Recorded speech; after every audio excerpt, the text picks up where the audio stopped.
All right, everyone, welcome back to the SW podcast. Today, very excited to be joined by, well, I'll say Professor Nick Chiappini, but I will now call him, I'll say Nick now. Really excited to have him on, really influential in the chem Twitter sphere. So it's super cool for me to talk to these people, because they are just people at the end of the day with awesome perspectives and great chemistry.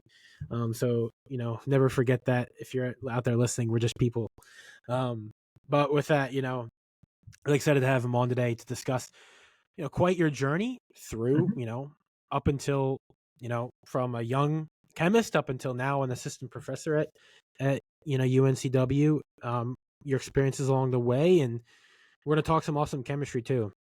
So, if you're listening, you're in for a very fun conversation today. But with you're raising the bar, Aiden. So I have to put on my my performance cap. Yeah, I try to. I think chemistry is we have our biases. It's such a great subject, and if there's any time we could promote it, that's how what I'd like to do. So, Nick, thank you for coming on today. Thank you for having me. I guess to start, you are from the great state of New Jersey. Yes. I from the southeast Pennsylvania. I always cling to my northeast comrades, that Pennsylvania, New York, and New Jersey, and even Delaware. I love those states. But Delaware, questionable, but right. Delaware questionable. No, we're just playing, but not really though. It is the first state. It is the first state in the union, which is great for their license plate. It's great to have for a license plate, but and plus they're a perennial Twitter character of getting clowned on by New Jersey's state Twitter, which is always great. So, but you are from Vernon, New Jersey, North Jersey. Yep. Quite an area of New Jersey that I'm not as familiar with. The whole kind of you did your undergrad at Drew, but Kane University, the Hoboken area, I'm not really as familiar with. My dad is from Central Jersey. He's from Brick and Tom's River. So I'm very familiar with the Central and South Jersey. Quick aside, where do you fall on the Central Jersey exist war? I would agree that after living in Princeton, I would agree that it exists. Like, if you had asked me in undergrad, I'd be like, absolutely fucking not. Like, having lived in Princeton, I was like, yeah, okay, I can see it. It's a little bit distinct. But like, I think the real dividing is like whether people like call the breakfast meat pork roll or Taylor ham. That's like the immediate indicator of whether they're North or South Jersey. Central Jersey doesn't have its own identity in that regard, but Vernon's kind of like in the sticks. It's middle. It's like, very, very rural New Jersey. So like, it's not at all what people think of. So it's like mountains, cows, and like not much else. Yeah. What I always joke with people is like the only thing that my hometown is really known for is that we're home to America's most dangerous water park, or formerly America's most dangerous water park. What's the name of this water park? Action Park is what it was called. There's an HBO documentary about it. But in the most stereotypical New Jersey fashion, between 1980 and 1975 and 1990, there were like 8 deaths in this park. All of them were paid under the rug so that the park stayed open. The guy who owned it sold it and then to like a shell company and then bought it back under a new name, so it was able to stay open. But I mean, like this place is insane. I mean, like the ride that like always gets people like, what? How is that even like legal? And the answer is it probably really wasn't. Yeah. But they had a loop-to-loop slide with like a really tight loop. And people would get stuck in the loop, and then the next person would come rocketing down and like run into them and slam into them. But yeah, I mean, there was both of my parents worked there. It was like the place where like all of the teenagers in town worked and everything like that. So like, as my mom described it, she was like, it's like exactly what you would expect if you got a water park run by a bunch of drunk teenagers. Yeah. And I want to say too, like Action Park, there is a documentary, but there also is I want to say there's a movie, right, with Johnny Knoxville. Yep.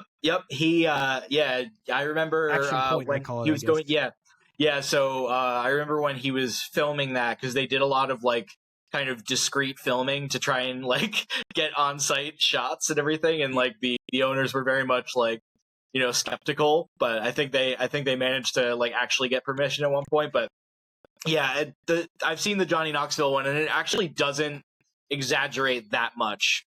Yep. Like, it is just as insane as it looks.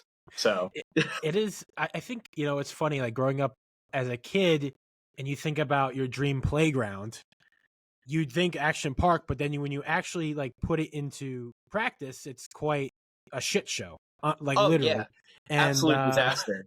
Yeah, I mean, they had everything from like water slides to rapids. The whitewater rapids, they were like electrically, you know, generated, and one of the deaths was it wasn't insulated. Somebody fell in and got electrocuted. Oh my god. There was like a wave pool where a bunch of people drowned. My mom always joked that she had the best gig because like she was at the end of like one of the long straight water slides, but it was like really fast, so people's like jewelry would fall off and everything. So at the end of the shift, they would take turns diving down and then go pawn off the jewelry for like beer. Beer money. That sounds okay. I'm quite conflicted with this, but this sounds awesome to me. Now there were deaths, so this is not so awesome, but I don't know. I mean, my mom describes it as like a total shit show, but also really fun and disastrous. Yeah. So I'm sure in retrospect it's disastrous, but in the moment, I'm sure it is a blast. Like, absolutely. Oh yeah, she was like, yeah, there was nothing better. There was like no better job in town other than like, you know, just screw around for, you know, a couple hours in the summer, get horribly sunburnt, get some beer. Yeah. especially the kind of the North Jersey, if you're out in the sticks, like it's not like it's kind of rural and secluded. So it's not like you're accommodating like, well, I don't know, maybe you had a bunch of what I'll now coin as bennies from New York. They would come in. Yeah, there would be a good number, but like, I mean, it's weird because geographically, you know, Vernon's like, you know, not too far from New York, but because of the way that Jersey's roads go, there's like no direct route. So like, even if you were to drive from New York City, like it's going to be at least an hour and 45 minutes or 2 hours. Not convenient. To get there. Yep. So, but like people will definitely do it for sure. Yeah. And I guess, you know, one of the things working in your favor is that, you know, people want to go to the shore anyways. So they're not even like, it's not like, let's go east, or I'm sorry, let's go to west to go to this park. Let's go to the shore. So it's probably mostly for the locals anyway. Oh yeah. I mean, like, it's like a rite of passage for New Jerseyans. Like, if you ask anybody in like our parents' generation, like, about Action Park, they'll probably have some story about where they went there as a kid or like when they were teenagers or something. It's like, it was like a fixture in the state for a long time. I'll have to ask my dad about it then, because I know he loves the Action Point movie. And I remember, and I know him, I know he told me that, you know, it's based in, you know, North Jersey, but I don't think I've ever asked him whether or not he actually went. So I'll have to ask him next time. I'll have to ask him that, actually. I'm curious to see if he ever actually went. Surely he has. I'm sure every New Jerseyan's been, you know, if you grew up in the 70s, 80s, and probably even the 90s, you've probably been to you know, Action Park. So yeah, I mean, and it's also like, you know, more recently, I mean, we also have like ski slopes in the winter and anything. So Mountain Creek is owned by the same folks, and that was always kind of cool because like every now and again we would get like Olympians coming in to do like ski and snowboard practice. So Shaun White was there a bunch when I was in high school, doing like practice for Winter Olympics and things. And a couple of my friends saw him a few times, which was neat. Yeah. But groovy. Other than that, not too much to do. Yeah. So like I mentioned before, or actually I don't even know if I had mentioned it yet, but you did your undergrad at Drew University. Now, yep. Before going to Drew, because I think that's a small private college. Yeah, it's a small liberal arts, probably like 1,100 students total or so. So before going there though, kind of, so like junior high school area, you know, I don't know if you want to tell us a little bit about yourself. You know, any hobbies, activities, any initial interest in chemistry at this point, or is it kind of yeah, for sure. I mean, I was very broadly interested in science in general, and like, I mean, space was like my gateway drug to science, and I was super into space. I mean, I loved chemistry in high school, and I was pretty sure that's what I wanted to do. Like, you know, I had an awesome high school chemistry teacher. We did all like the demos that are like, you know, very much that you don't do now because they're dangerous as hell. So like, you know, oh, here, let's let the students play with mercury salts, or like, you know, whatever. Yeah, I mean, for a while I was like, okay, maybe I'll do like, you know, space stuff instead. And in my sophomore year, or the summer after my sophomore year, I ended up going to astronomy camp. And note, I say astronomy camp and not space camp, because as my mom said, when I was like floating the idea, she was like, Nick, you have flat feet, asthma, bad vision, and you're afraid of heights. So space camp's not going to happen, but astronomy camp can happen. And astronomy camp was like, it was like probably 20 of us up at Alfred University in upstate New York. Okay. Super cool. I mean, it was like, we did a lot of like observational astronomy stuff. I took like, you know, astrophysics classes there, which was pretty cool, but it was a blast. Yeah. But I think, yeah, chemistry was definitely my major love. And I think what cemented it was I realized just how much math I would need if I was going to do physics, anything. And I was like, I like math, but not that much. Yeah. Yeah. So, well, you know, this is kind of a, I don't know, this might be a quick aside, but, you know, one of the things that I think what draws people to physics and math, well, what draws people to physics so much is the space and astronomy aspect of it. Yeah. I feel like, you know, space is so marketable, and you're always talking about rockets and, you know, the engineering that all goes into it, that it's just so marketable in that. And I think that's how you get a lot of students and interest in it. I don't know how to get that for chemistry. You know, it's like, I feel like people hear about chemistry coming through middle school, high school, and it's like the most difficult subject. Yeah. But like, there's not like a platform for, because like, again, the tie-in for physics and math is like space, you know what I mean? It's like the thing. I don't know. I'm kind of curious to hear about your thoughts on that at all. Yeah, I mean, especially teaching Organic 1 to like, you know, mostly people who are not going to go into chemistry, you know, like I definitely have to come up with ways to think about it or like contextualize it. And the things that like I wouldn't think of as like, you know, the most interesting parts of chemistry are always the ones that like, you know, seem to capture people a lot more. So like tie-ins, like when we talk about nomenclature of alkanes, I talk about like how octane ratings are determined for gasoline and what octane ratings mean and everything like that based on sort of isomers. And people are just like, what? That's what that means? And I'm just like, yeah, it's cool. And I was like, yeah, I guess, yeah. Okay, so you're super interested in that.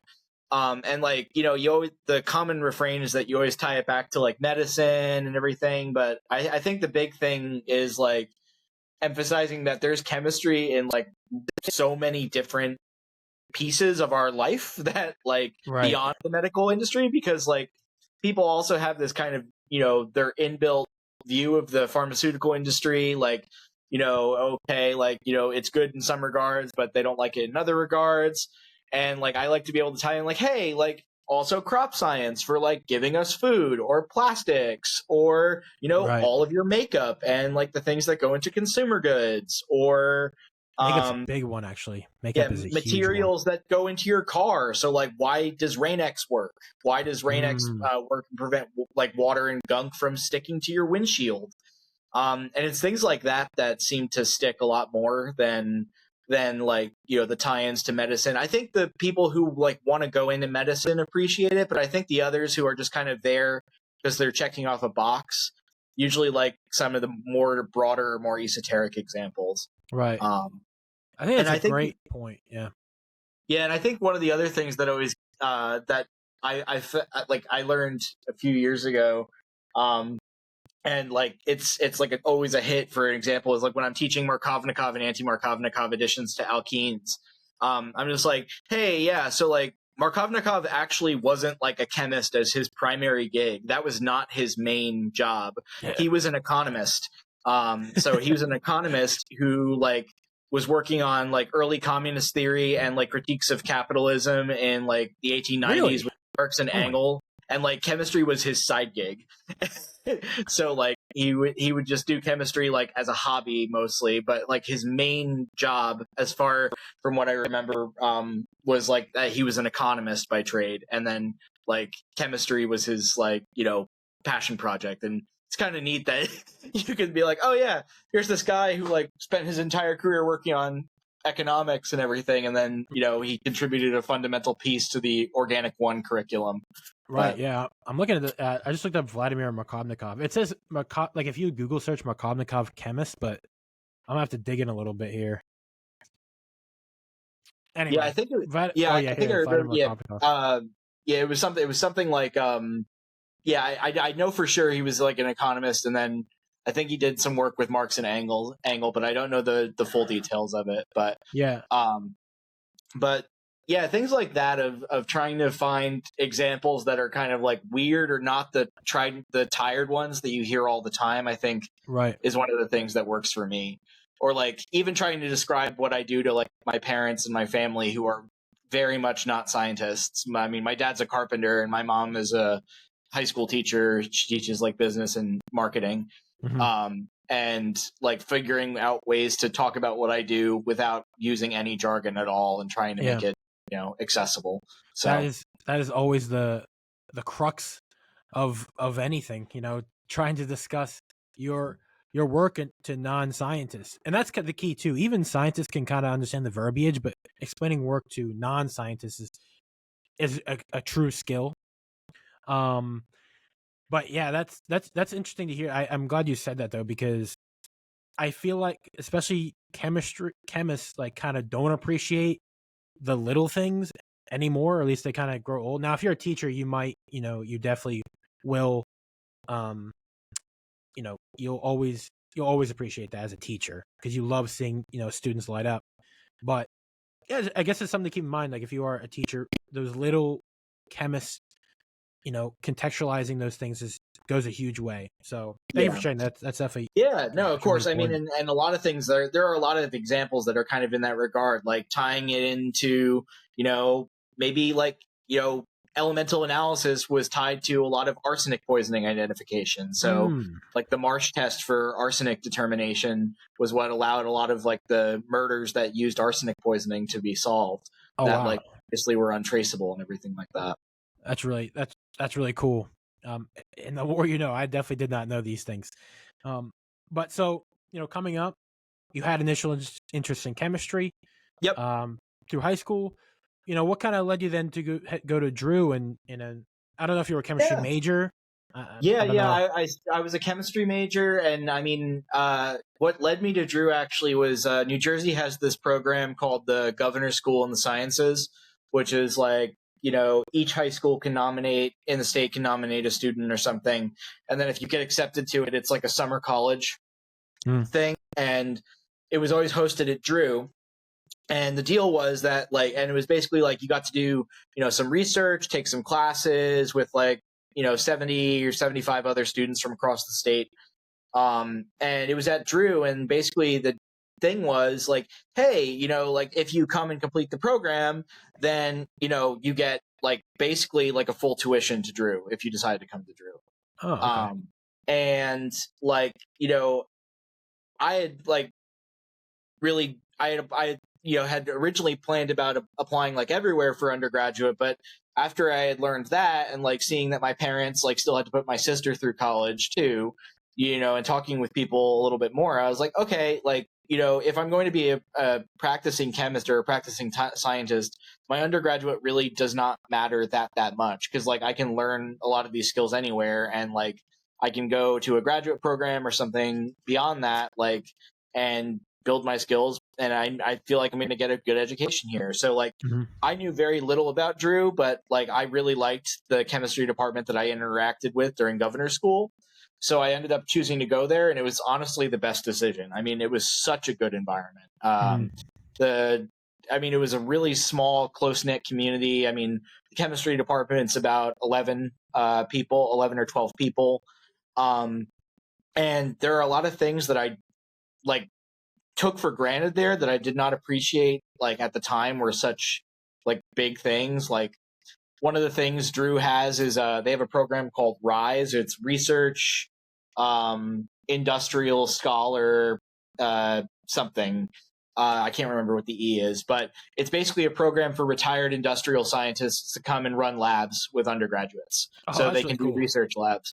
So there were a bunch of like pretty heavy hitters that like I didn't really appreciate until like I was there a little bit longer. So I did research for one summer with a guy called Arnold Domain, who was at Merck for most of his career.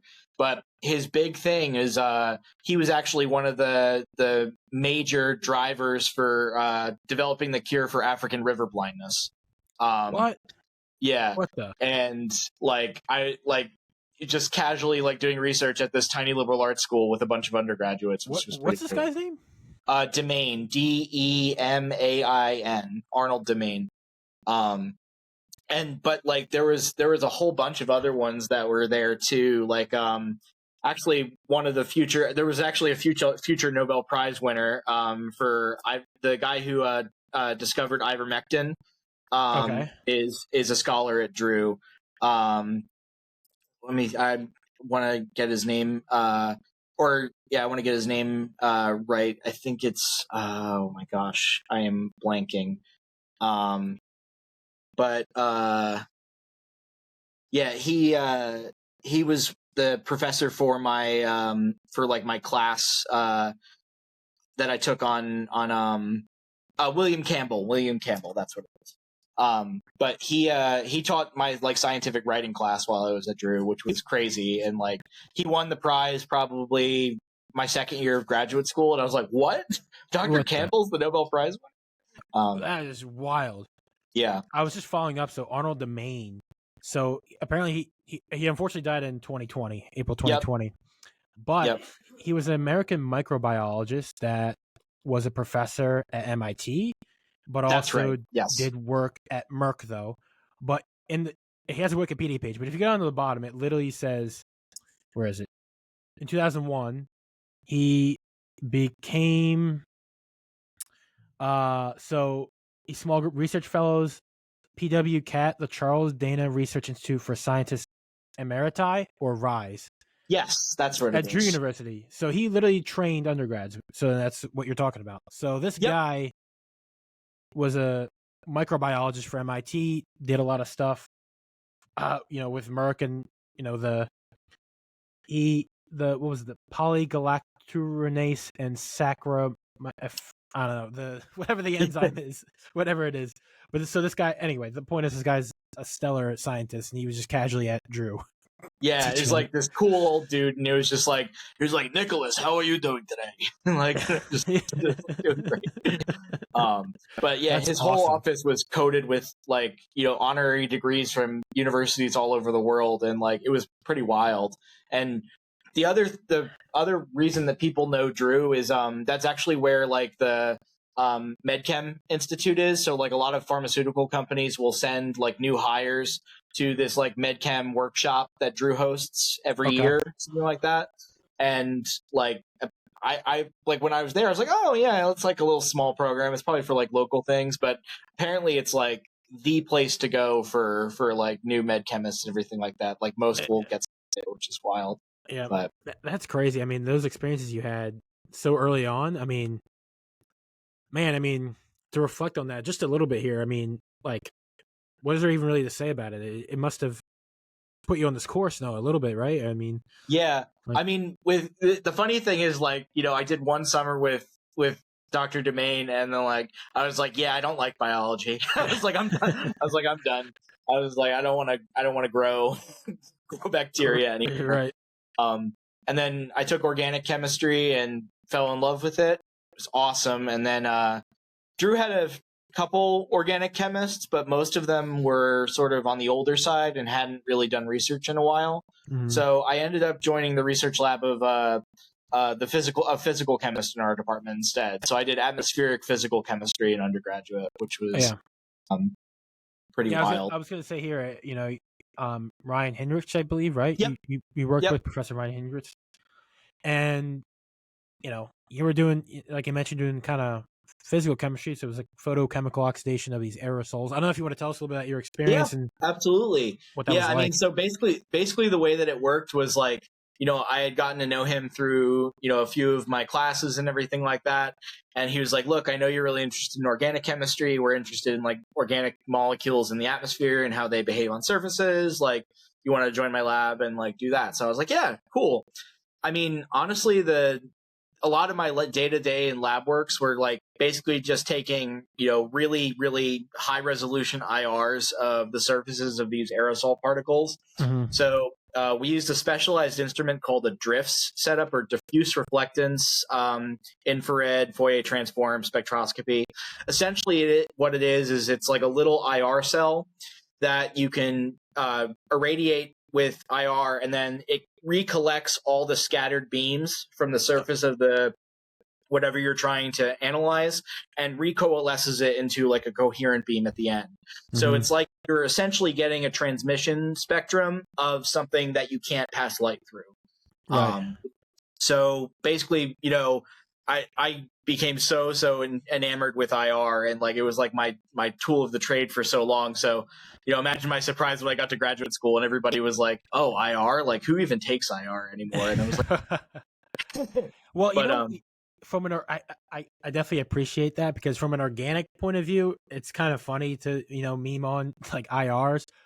The flip side of that is, so my girlfriend, she's in the PChem division here at the University of Houston, and she does like some frequency generation.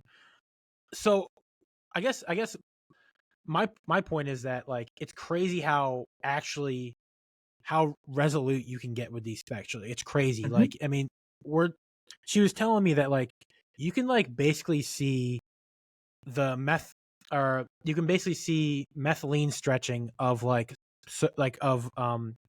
on a surface. Like that's how resolute these things can get. And to me, I guess if you're like not in this area of research, which you have to really appreciate that, because we're talking about extremely high levels of resolution here. Like that is crazy, and to see that individual stretching is crazy. And I think React IR has started to do that a little bit more for the synthetic community, for like, mm-hmm. Basically pharmaceutical companies where you can track intermediates with these like submersion IR probes and whatnot.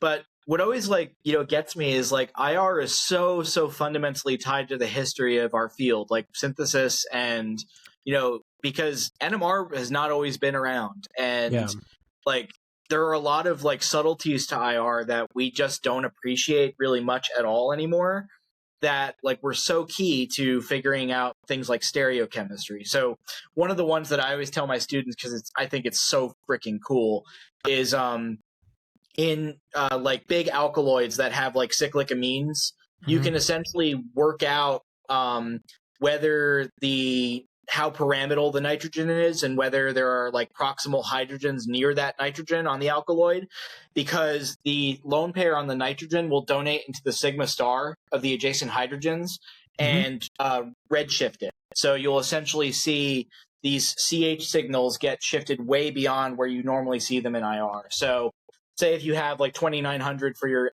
garden variety sp3ch, you have your aldehydes a little bit below that. These sigma star, like, or these nitrogen proximal CHs that are in rigid systems will actually show up around like 27 or 2700 or so. Wow. And the number of them you can use to diagnose the symmetry of your molecule.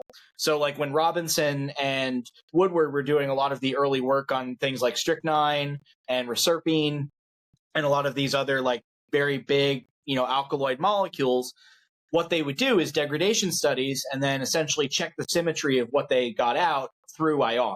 So how many of these alpha N signals did they see? That would tell you how many, like what the symmetry of your product was. So there are subtleties like that we just don't use because we have more facile ways to do it.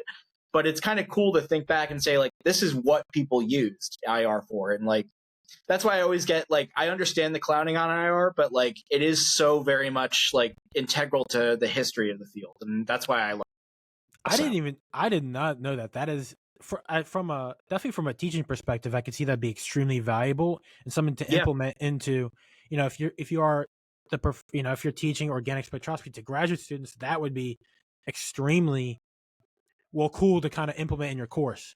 Yeah. And I didn't even know that. So like that's really cool. That's a really cool phenomenon of that. Yeah. I mean, there's all sorts of things like that where, like, you know, you digest a molecule with mercury oxide, and the mercury will oxidize the tertiary amine to an aminium that you can hydrolyze. And then you can check the symmetry of the molecule after hydrolysis to figure out, you know, how many adjacent methylenes does that amine have in your core. That's really cool. Look at that. Bring respect to IR. We're bringing back the respect to IR. Yeah, I guess the longer the Sorry for the tangent. Yeah. No, not at all. I think that was really. I like that. You know, bring back respect to IR and quit clowning on it, because it's actually extremely useful, and particularly, you know, if you know a P chemist that does, you know, Raman spectroscopy, and I'm telling you, like, start appreciating it. It's pretty crazy how resolute they can get. Also, for all the students out there, if you are ever doing an azide displacement of like an alkyl halide, the alpha protons of an azide are suspiciously close to most of your alkyl halide starting materials. And a really easy way to check is just take a damn IR. Look for that azide stretch at 2100. It'll tell you whether your reaction worked or not. There you go. There you go, baby. Respect to IR. So, but, you know, so you're at Drew, you did a lot of PChem and undergraduate research. You kind of mentioned it earlier that you'd already begin to think about graduate school.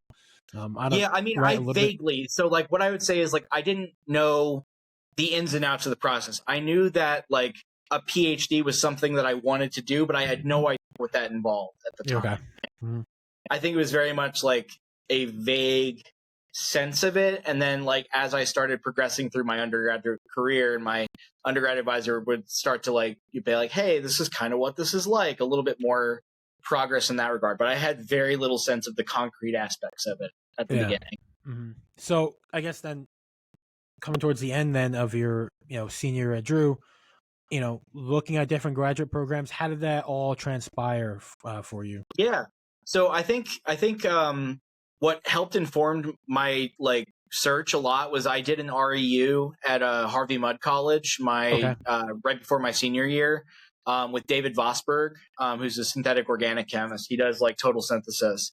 But that was where I really got to cut my teeth with, like, synthetic organic chemistry. Like, you know, it's one of those things in hindsight I didn't appreciate, like, how crazy it was what I was doing. But, like, I mean, I was doing like 20, 30 gram Stille couplings to make, like, these starting materials for, like, these polyene natural products and everything like that. And, like, in hindsight, I was like, damn, that's crazy. Yeah, right. But I mean, it was super cool. But Vosberg was actually Eric Sorensen's first graduate student. So like, when I was applying for graduate school, like, he was like, oh, you should definitely think about Princeton because Eric's there. Here are, like, a couple other places that have, like, good programs for organic. And he was a super, super helpful, like, influence in that sense. So I applied, you know, maybe to 13 or 14 schools, I think, like, mixture of East Coast, West Coast. I got into way more than I was expecting initially. Like, I was very much like, yeah, I don't know, I'm coming from this little no-name kind of school. Like, you know, that was my perception of Drew at the time.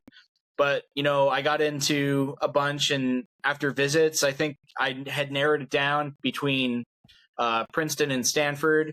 And, you know, after visiting, I was like, yeah, I think I want to see another part of the country for a little bit. And the research at Stanford was really cool. You mean Princeton, New Jersey is not as great as San Francisco, California?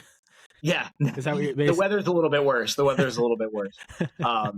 Yeah, I mean, yeah, but I mean, then I went back to Princeton for my postdoc, you know, but yeah, that was very much like, you know, I was really racking my brain about which one I wanted to do. And then I was like, okay, you know, I'm going to go to Stanford, and I loved it. I'm really glad that I did it. Yeah. So, you know, so you're at Stanford, joined a group of Justin Dubois. Hopefully I pronounced that correctly. I'm not. Justin Dubois. Yep. And so you're at Stanford, doing quite interesting chemistry. So amination of CSP3 hybridized for, like, kind of like really natural product synthesis, but like late stage modifications. Yep. You want to tell us a little bit about your research in graduate Yeah. school and your just overall experience with the Bois group? Yeah, absolutely. So Justin's program at the time that I joined the group is kind of like split into thirds. So it was like probably like a third transition metal oxidation methodology for like CH bonds, a third total synthesis, and then a third like cell biology and ion channel electrophysiology. So I was like, the methodologists were kind of like in the minority of the group while I was there. But it was a super cool experience because it meant that like all the subgroups were mixed. So I learned a lot of ion channel biology by osmosis from being in those subgroups. But what my research centered on was basically taking some of the Dubois nitrine chemistry, where you can take a sulfamate ester and a hypervalent iodine oxidant in the presence of a dirodium catalyst, and do nitrine transfer to CH bonds and to alkenes. So my sort of focus when I joined the group was, can I extend the methodology that the group had already developed to be tolerant of these much more complicated systems? Because sort of the way that Justin had pitched the project to me initially was like, hey, you know, we're able to do some kind of simple things, but we still really don't have something that works well, even on like these really complex scaffolds. So I sort of undertook this huge screening campaign to try and find something that would allow me to, like, you know, extend the scope beyond what we were looking at with sort of the previous generation. So, and, you know, I need to absolutely shout out my predecessors on the project, Jenny Roizen, who is now at the Department of Energy. She rock star. Her 2013 paper was like the first one that like I really like. That was my starting point for a lot of stuff. And she did sort of at the time the, you know, state of the art for intermolecular amination, but also all of the previous Dubois alums. Christina Spino was Justin's first graduate student. She's the one that rhodium ESP is named after. So the ESP in rhodium ESP comes from her last name.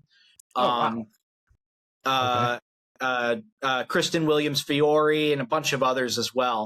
But yeah, I think what I had sort of settled on was like, okay, you know, I want to break this system. So the first thing I did was like, I want to say, like, because when you're teaching somebody how to do optimization, it's like, okay, you have to be as rigorous as possible with all of these things, eliminate all of the variables. And, you know, coming in with like kind of PChem backing, I was like, what happens if we don't take any precautions? Does it work? And like, what's the maximum that we can stress this system? And what I ended up finding was that for most cases, like, the precaution was not necessary. So the system could be run under air with wet solvents, and it basically didn't really affect much at all in terms of the performance of the system. Very convenient. And, you know, I screened a lot of really unconventional additives. So, I mean, Justin always used to bust my ass that I would just go through Trost and Wender stockrooms and pick every weird metal oxide I could find as an additive, you know, for bases. So, like, I mean, I screened all of the lanthanum oxides, like ytterbium oxide and everything. And, you know, in you know, a somewhat disappointing, but it was still kind of cool twist, the best additive actually proved to be like chromatography alumina as like a base or scavenger. And then the weirdest aspect of that entire screening campaign was the solvent, which is T-butyl nitrile. And like, it's much more common as a solvent nowadays. You see it a lot more in photochemistry. But like when I was doing this reaction, like there were like no reactions that used T-butyl nitrile. So, and it was born out of like, it's more expensive than, it's about the same as HFIP, I would say. Comparable to HFIP. Boiling point's about the same as toluene. Freezing point's about the same as water. So you can recover it by distillation if you want to, but it's not that bad. But I was just desperate. I was screening every solvent that I could think of, and I tried acetonitrile, shat the bed like expected. It's Lewis basic. It shuts down the coordination sites of the rhodium, so you can't form the nitrine. Classic. You know, propionitrile didn't work very well either. But T-butyl nitrile and benzonitrile both were like rock stars. So they basically doubled the yields that I was seeing before for the system. How come, just a quick aside then. So I mean, So what's the difference? And I mean, does the terbutyl nitrile not bind the rhodium center then? Like, I think it does bind, but it's more reversible because like the on-off equilibrium is faster because of the hindrance. Yep. Okay. So so the rhodium has two Lewis acidic sites, the two faces of the rhodium, and you can actually see colorimetrically like how many of the nitriles are bound. So if you have two acetonitriles bound, the rhodium goes to like a pink color. If you've only got one bound, it's like blue. And T-butyl nitrile sort of sits at that blue color. It doesn't get to that pink color. So you can kind of see in that way. So that's one of the cool bits about working with rhodium is that there's a really clear readout of the coordination environment because you're basically changing the distance between the pi star and delta star orbitals in the rhodium. So that's the transition that you're seeing. That's awesome. Okay. But I did a lot of detective work about like what was the actual key difference. And the killer experiment actually was a kinetic isotope effect experiment, but not like a conventional one, because we were sort of racking our brains about like what's different between T-butyl nitrile and acetonitrile, and I was like, well, T-butyl nitrile has primary CH bonds like methyl. They're probably really strong, like they're like 100 or so. Acetonitrile has bond strength about 91. So I was like, I doubt this is going to be the case, but maybe it's that it's getting oxidized slower or not getting decomposed as rapidly. So to test this, I ran the reaction in deuterated acetonitrile, and it was way better than it was in normal acetonitrile. So the yield in normal acetonitrile was like 35. The yield in deuterated acetonitrile was like 60 for a model substrate. Interesting. And then the same trend was seen too if I did like DCM versus D2 DCM, like I saw a yield boost.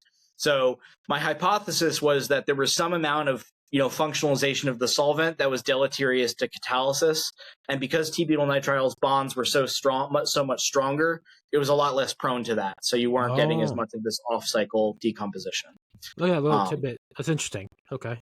And it's a great solvent if you need to do any sort of like demanding bond activation chemistry or radical chemistry, because like it can withstand CH abstraction by a lot of the strongest abstractors. Like you have to get up to like chlorine radical to start seeing functionalization of it. Okay. But yeah, and then we made a fluorinated version of the ESP catalyst so that I could track it by NMR and see speciation in that way.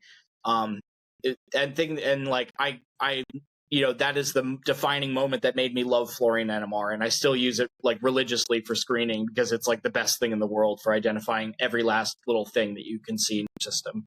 Yeah. So fluorine, in respect to fluorine NMR, and also in our group, phosphorus NMR is extremely good. It's extremely useful. Absolutely, absolutely. If you ever have phosphorus and fluorine, just use that. Don't even bother with the other nuclei. Oh, exactly. I mean, well, I just remember like the thing that I loved about it was, keep in mind, we were only using 1 mol% of catalyst in these systems. Yep. So if you're trying to track, that level of catalyst in a crude mixture, like what was nice about fluorine is that, like, I just did no DNMR. So I just took the entire mixture, put it in an NMR tube, and then did a fluorine NMR on that and able to track what was going on with my catalyst at 1 mol% loading, which was, crazy and would never have been possible with proton. Yep. So extremely useful nuclei, 100% abundant too. So you don't really have to worry about anything. It's got everything going for you there. Yeah. So I wish you could decouple. I wish you could kind of decouple sometimes. Our instrument, we're not able to do proton decoupling, but it is what it is. Yeah. I mean, probably the slickest, the NMR guy at Stanford, Steve Lynch, I will sing his praises till the day I die. He's like one of the best people. He's so cool. And he had, I've never seen it on another instrument, but the instruments at Stanford had a pulse sequence where you could do double decoupling of proton and fluorine from carbon. So you could turn your fluorine like quartets, your CF3 quartets into singlets to improve your signal to noise. For like fluorinated compounds, and I was just like, that was like a total game changer for a lot of stuff. Yeah, right. That's really cool. Okay. I remember him telling me about it, like how I think I think you need an inverse probe in order to do it, but I don't know if I've never seen it as like one of the default pulse sequences in like a Bruker library or anything. So I don't know how he ended up doing it, but it was super cool.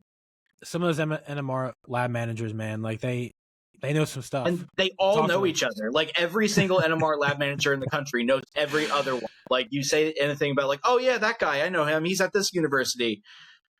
Yeah, right. You know, kind of in the same vein as the put respect on IR, there are some real serious pulse sequences you can do with NMR that are just crazy. Like that you can really get down to just absolutely, like you can actually like where you're asking yourself, you can do that. You know what I mean? So talk to your NMR lab manager if you're like if you have a really niche question, just ask it, because I guarantee there's something you can do. Oh yeah, I mean, and like that's like, you know, kid in a candy store for the NMR facilities managers. It's just like, ooh, cool, a new problem. Yeah, like or like, I mean, you know, the NMR facility manager at Princeton too. Anytime I would come to him with like a weird nuclei request, he'd be like, "Oh yeah, let's do this." like I took a lead NMR once when I was at Princeton, which was pretty wild. And he was like, "Oh, I haven't done lead NMR in ages, and let's do this." That's really cool. That's a good segue then. So after grad school, you know, at what point did you think about doing a postdoc, but also, you know, becoming a teacher, being a professor, right? Because I think that's probably, you know, postdocs are, you know, usually thought of as the next stepping point to becoming a professor. But, you know, tell me a little bit about your personal experience with that. I mean, I think from the moment that I was in undergraduate, like I really loved the environment and like hands-on teaching that I got to do, or that my advisor Ryan Hinrichs did with me in undergrad. And I was like, this is something that I really, really want in like a future research position for myself. Like I want to be able to like do direct hands-on training with students. I want to be able to stay in the lab myself. And I also really love the teaching aspect and making people fall in love with the field through teaching. So like I knew that I definitely wanted to do something in the realm of, you know, mixture of research and teaching. And, you know, I knew that primarily meant looking at PUIs and maybe some R2s as well. And, you know, that sort of stuck with me throughout my graduate career. And Justin was always super, super supportive of that. And he was like, you know, like he goes, you could absolutely kill it at R1 if you wanted to, but like, you know, I'm not going to like force you to do this if you don't want to. And I was like, yeah, no, that's not my goal. Like I want to be like in a PUI or like work with undergraduates and everything like that. And I mean, I think when I was applying for postdoc, it was very much like, you know, that was in what I had in mind. So, and I think the big calculus I wanted to do is like figure out what skills I wanted to gain for future program, and also just kind of like, you know, get a new way to think about ideas for training people and everything like that. So that was a big.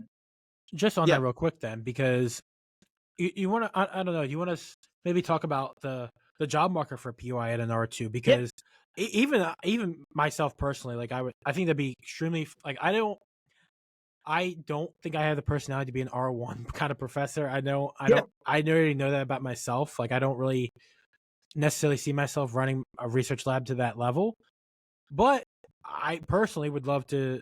I could see myself being a teacher at a PUI and doing casual research, but also just ultimately being like a teacher though. So I don't know. You want to tell us a little bit about? I mean, what I would start off by saying is that there's a spectrum of what a PUI is. So there are some that are far more teaching focused than research focused. So there are some where, you know, maybe 90% of your job is teaching and maybe 10% of your job is research. Okay. There are others where they are research intensive. So like there are, you know, I mean, I would say UNCW is probably a little bit more in that regard, where, you know, my job is like 50% teaching, 50% research. So like, it's not only that I'm expected to be a good teacher, but also, you know, run a legit research program too. Right. I think that's one of the things that I really, really wanted is I wanted to be able to, one, you know, be able to do research myself and like, you know, test out my ideas, work with students, but also like feel like I still had the flexibility to do what I wanted and not necessarily have to pick the, you know, biggest, most attractive problems, but rather ones that like I thought were fundamentally interesting. Yeah. And what I would say too is I think there's also just kind of and there are places that are sort of all the way anywhere on that spectrum, like places like St. Olaf's and St. Olaf's College in Minnesota, or Haverford College, Swarthmore, are all kind of in the same boat as UNCW, where they're very, very research active and like people are super productive. But there are lots of schools that have a small research program, but it's not the main focus. Mm-hmm. And even within our department, we have research active faculty and we have lecturer lines as well. So like lecturers only really do teaching. They don't have research programs of their own. And then the research active faculty do teaching and research both. Mm-hmm. The thing that's different about the market for PUIs and R2s than for the R1 market is that the postings are a little bit more few and far between. So like it's not like places will search every year like you would see at an R1, where like every year the R1 is doing like a tenure track search in some field. Right. A lot of our searches are predicated on either people retiring or maybe getting another line added to the department for expanding some sort of program or something. Yep. So like my position came up because my predecessor, Pam Seaton, who was this really cool environmental organic chemist. She worked on like lipids in the environment and everything. She retired and they were like, okay, we need to hire a new organic chemist. So I think that's the thing is like, with PUIs, you have to be a little bit more like gung-ho about like applying when you see it, because you don't know the next time that specific department is going to be searching. Mm-hmm. Because our general philosophy is that like we're hiring somebody to be our colleague for the next 25 years, not somebody to be our colleague for the next 5 years and something like that. So it's a bigger commitment, and because of that, it's sometimes harder to find ones that are like an exact fit for what you want. So I mean, and UNCW is sort of in an interesting spot where we're pretty much exclusively PUI with like a small master's program, and then we recently moved up to R2, and we have a small new pharmaceutical chemistry PhD program with about 3 or 4 students. But still, we're like very much, not in the R1 category. We're still like primarily focused on undergraduate research, but dialing up research emphasis. Right. That, for me personally, that sounds like an awesome job. Like just, it's still great. The freedom to do your own research, but like you are also teaching. Teaching seems to be the primary, and I guess that technically is the primary of a lot of advisors. Don't get me wrong, but it's different levels. But in any case, casually doing research, you're still, because it's been a part of your life for what, 8 years, right? I mean, being a grad student, postdoc, and even undergraduate to research. So it's not like you don't ever like it's becoming your life. And there's nothing better than like, if I'm frustrated on grading something or frustrated on writing a grant, being able to go into the lab and just set up reactions myself and like be able to hands wet and everything. Like it's so satisfying to be able to do that. Whereas in an R1 environment, like 1, you don't have the time to do that, and 2, like that sort of as a concept just applies so much pressure to your students, like having the PI in lab, like, in this high stress environment. Whereas like here, it's just like me and my students are on an equal footing, and like we all just set up reactions and everything like that. Yeah. But I think what I would say more than anything though is like, it's never that you're doing like, I would say that I don't like the descriptor of like casual research, because like we're still very much doing like, legit research that like we want to publish and be disseminated into the community. And I think one thing that I learned to appreciate much more over my career is that there is excellent science that occurs everywhere, and people are a lot of times just snobs about sort of where science is coming from. Right. Like there are a lot of really excellent like works that come out of really small groups or really small institutions that just get paid bupkis because they don't have a huge name attached to them. Yep. So, and I mean, it's the same thing with journals too. Like some of the best journal articles you can read are in smaller journals that like, you know, are not going to be on the front page of everything. So like for me, there's nothing better than cracking open a 1990s Bullchem Society of Japan and looking through that, because it's all sorts of shit that you've never seen. And you're like, okay, I didn't think about this. Or like, oh, this one-off example was like a really cool idea to launch off into. Yeah. So I'm very much an evangelist for like read weird shit and read broadly, because like you don't know what you're going to come across. Facts. I definitely appreciate that. Yeah, I definitely, when I said casual, I definitely did not mean like. No, and I didn't take it as such. I just wanted to make that clear for like, for the listening audience, because I know that's kind of a perception that I've heard other people have of like research at primarily undergraduates or not R1 institutions. It's like, we're not phoning it in. We are really actively doing it. Yep. And I didn't think you were doing that. I wanted to just make that clear for the audience.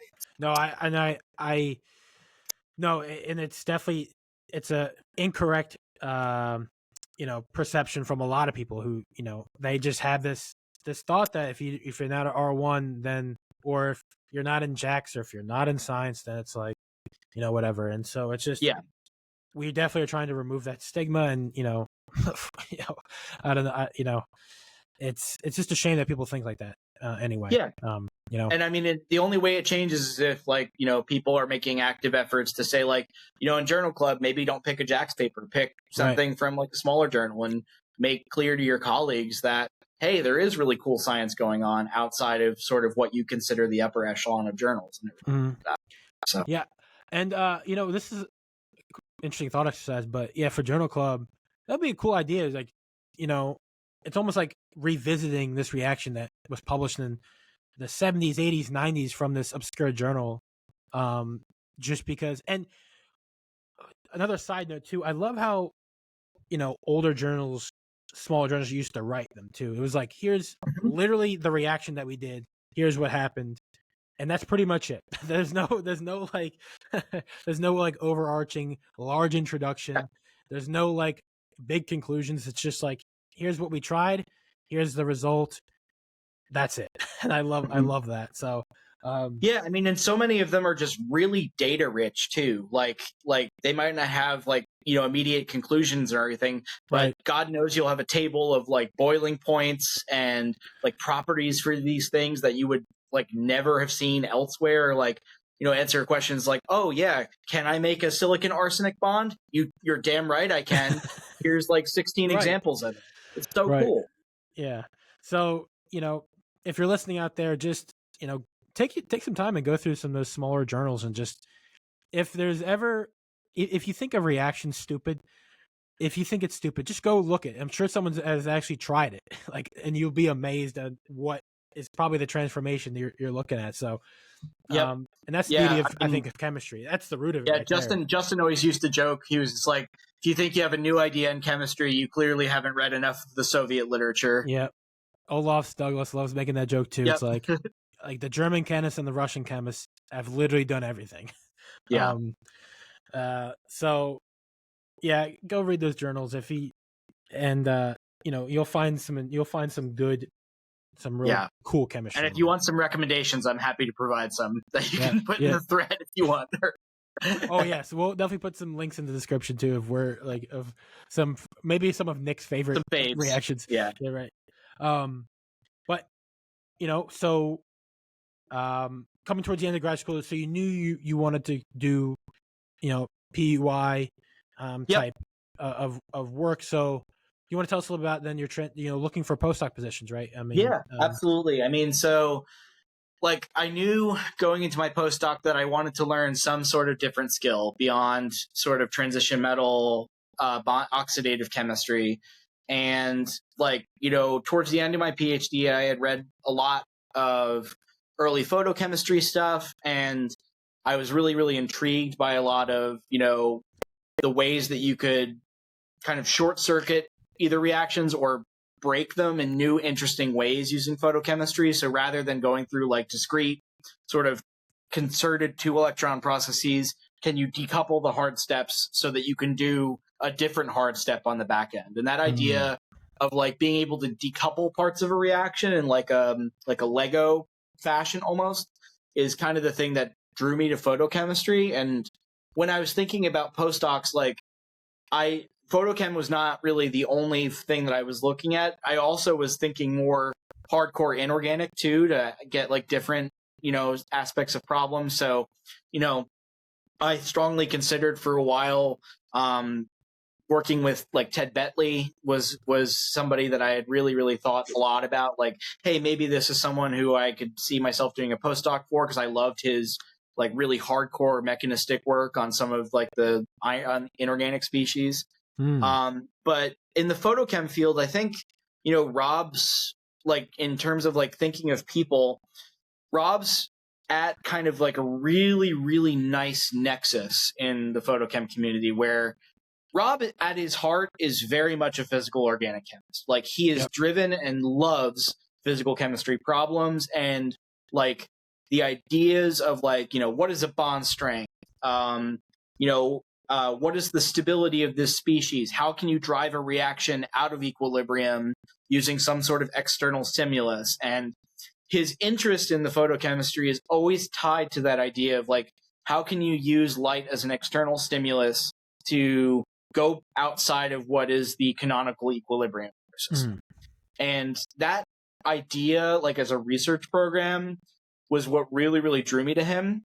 And like the way that I ended up with Rob was like kind of an unconventional one. Like, I didn't reach out to him directly, and I shot an email to one of his postdocs at the time, and I was like, hey, like, what's working with Rob like? What's the group like? And, we chatted for a good while. This is Anthony Matrano. He's a rock star at AZ now up in Boston, in their HTE group. But yeah, and then Anthony was like, oh yeah, I mentioned to Rob that we chatted, and like I had said to Rob at one point, I was like, hey, look, I'm going to be back in Jersey for, a summer break for 2 weeks or something like that. Could I come down and sit in on a group meeting one day or something like that, just to get a feel for things? And Rob was like, yeah. And he pretty much turned it into like a full visit. Like, I had meetings with all of the students. I chatted with him about research for a while. And like, I had no inclination that like, I was like, okay, I'm just sort of seeing things. And at the end, he was like, well, like, when you apply for a postdoc position in the group in the near future, I was like, oh, okay.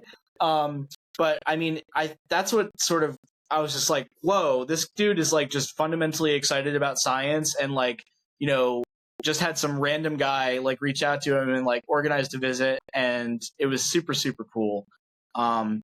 And like maybe a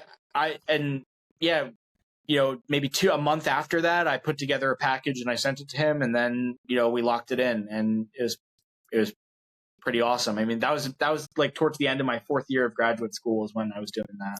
Yeah. But I was just like looking up, because I wanted to refresh, because I know recently, relatively recent publication with organobismuth chemistry. Yeah. And I'm looking at that one figure. It's you have the tert-butyl nitrile as the solvent. Yep, exactly. So, oh my God, I cannot even tell you, like, when I was doing the screening on that project and I was doing solvent screen, and T-butyl nitrile was the best again, and I was like, are you fucking kidding me? Like, twice this solvent is the best.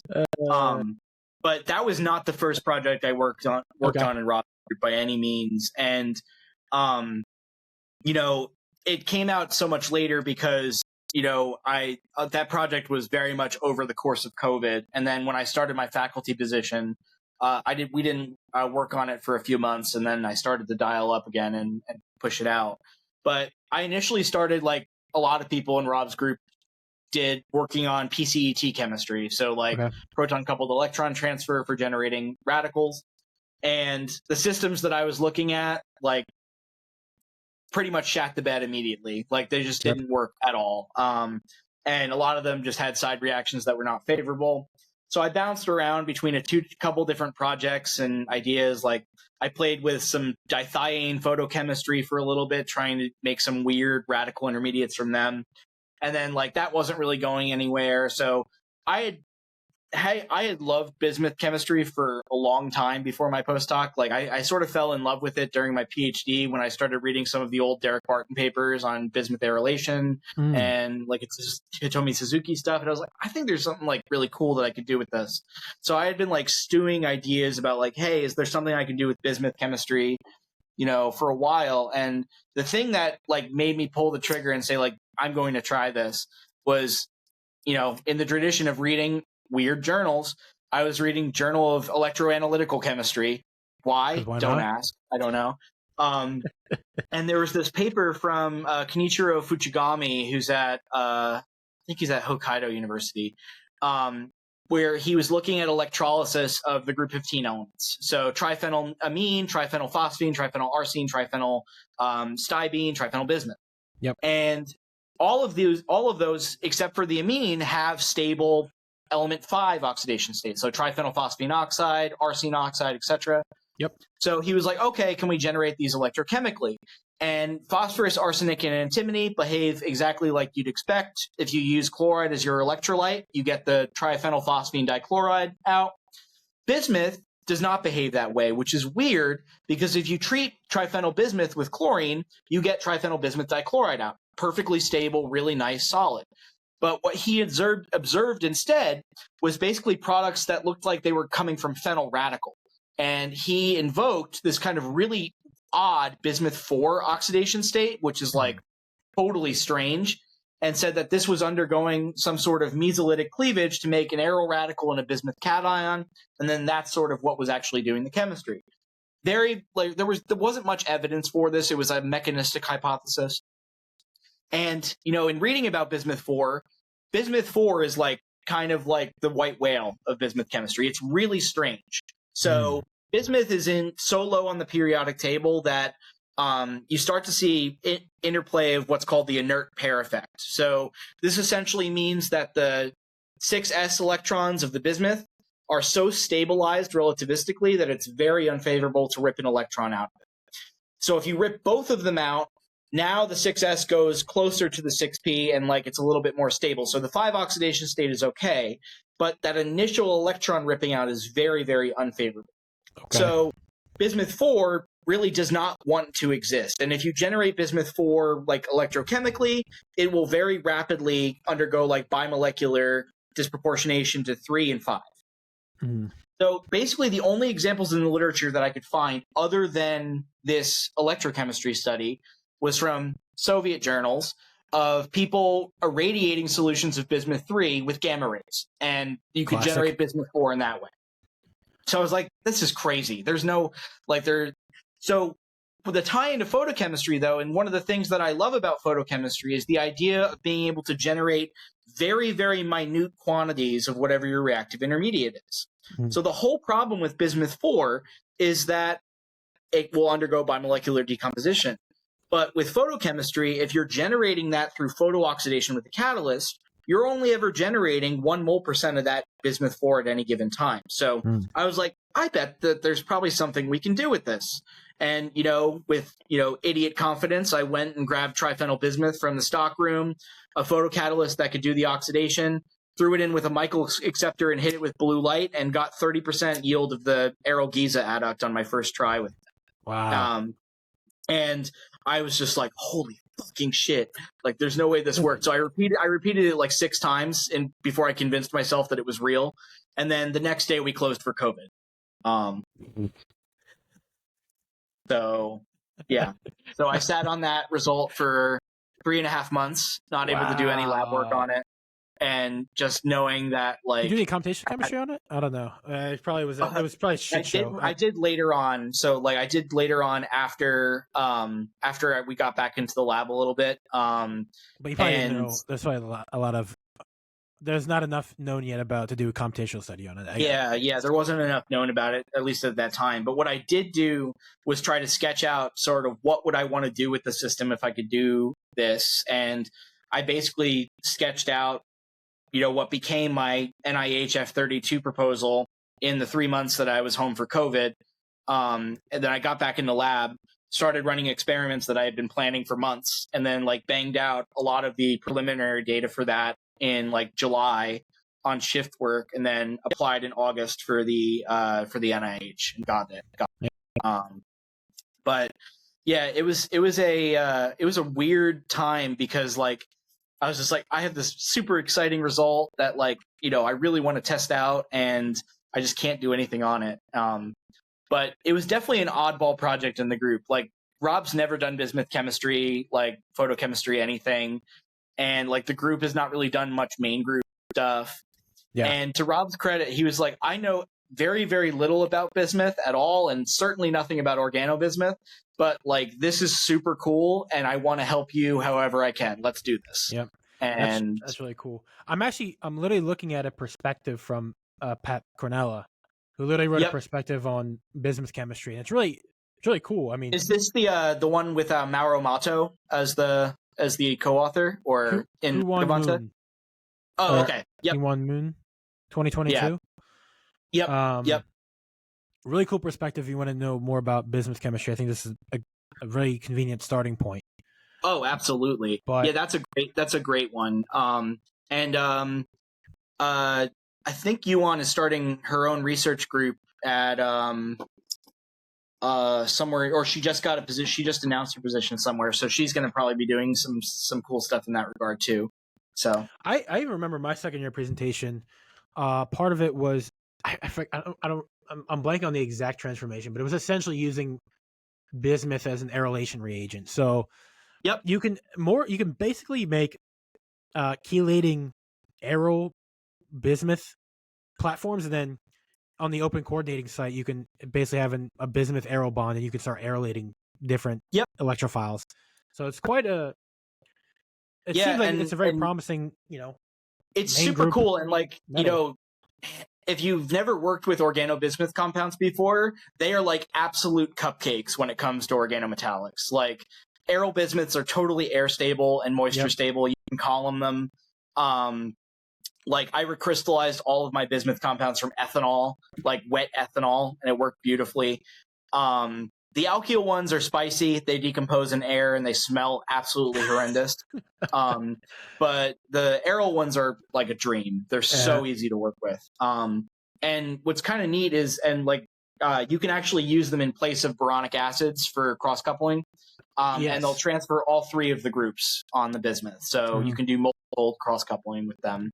Oh, cool. And they're kind of like Stille reagents in the sense that like, as long as you're in a Lewis basic solvent like NMP or DMF, you often don't need a base for the cross coupling. So, well, good to know. I'm